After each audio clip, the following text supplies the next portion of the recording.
Chirag Paswan has finally emerged victorious in the war of who is going to be the real heir to Ramvilas Paswan's political legacy. BJP has finally conceded that Chirag Paswan is the true heir to Ramvilas Paswan's legacy and has offered all the 5 seats to Chirag Paswan. Chirag Paswan will not only get to contest from his party to contest from 5 seats, but Chirag Paswan is likely to contest from Hajipur, which was a big bone of contention between him and his uncle Pashupati Paras. What the Bharatiya Janata Party has done is that they have asked Pashupati Paras that they are willing to give him, make him either a governor or give him a Rajya Sabha ticket, and also make his son a minister in Nitish Kumar's cabinet in lieu of Chirag Paswan, LJP getting to fight all the 5 seats. I think the BJP has finally settled this succession issue within the LJP, which was threatening to ruin the chances of Bharatiya Janata Party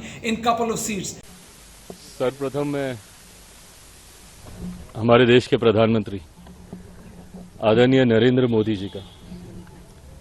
हृदय से आभार प्रकट करता हूं। उन्होंने हमेशा जिस प्रकार गठबंधन के भीतर मेरा संरक्षण किया, लोक जनशक्ति पार्टी रामविलास को उचित मान सम्मान देने का हमेशा कार्य किया, मेरे नेता आदरणीय रामविलास पासवान जी को जिस तरीके से उन्होंने अपने साथी, अपने दोस्त की तरह उनके रहते हुए और उनके जाने के बाद भी जिस तरीके से उनके मान सम्मान को हमेशा ऊंचा करने का काम किया, ऐसे में लोक जनशक्ति पार्टी रामविलास का हर एक कार्यकर्ता आज खास तौर पर हमारे प्रधानमंत्री जी का धन्यवाद करता है, क्योंकि आज पुनः एनडीए के साथ जो हम लोग का पुराना गठबंधन रहा है, जिस गठबंधन के तहत 2-2 बार हम लोग लोकसभा और 2-2 बार हम लोग विधानसभा का चुनाव पिछले 10 सालों में हम लोग लड़ चुके हैं, आज पुनः उस गठबंधन को एक नई मजबूती देने का कार्य किया। मैं भारतीय जनता पार्टी के राष्ट्रीय अध्यक्ष आदरणीय जेपी नड्डा जी, केंद्रीय गृह मंत्री आदरणीय अमित शाह जी का भी विशेष तौर पर धन्यवाद करूंगा, जिन्होंने एक बड़े भाई की भूमिका पार्टी के तमाम हितों को, पार्टी की तमाम चिंताओं को, पार्टी के तमाम कंसर्न्स को न सिर्फ एक्नॉलेज किया बल्कि एड्रेस करने का भी काम किया। आज जब हम लोग गठबंधन, ये गठबंधन की घोषणा नहीं है क्योंकि गठबंधन में हम लोग हमेशा से थे, पर चुनाव को लेकर, लोकसभा चुनाव को लेकर आज जब सीटों का बंटवारा हो चुका है, गठबंधन का स्वरूप पूरी तरीके से तैयार हो चुका है, तो इस मौके पर मैं केंद्रीय गृह मंत्री आदरणीय अमित शाह जी का, आदरणीय जेपी नड्डा जी का भी अपनी तरफ से, अपनी पार्टी के हर एक कार्यकर्ता की तरफ से उनका भी मैं धन्यवाद करता हूं। आने वाले दिनों में लोक जनशक्ति पार्टी रामविलास सिर्फ और सिर्फ एक ही लक्ष्य के साथ इस रण में उतरेगी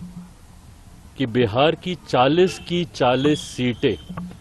हमारा एनडीए गठबंधन जीतेगा और देश में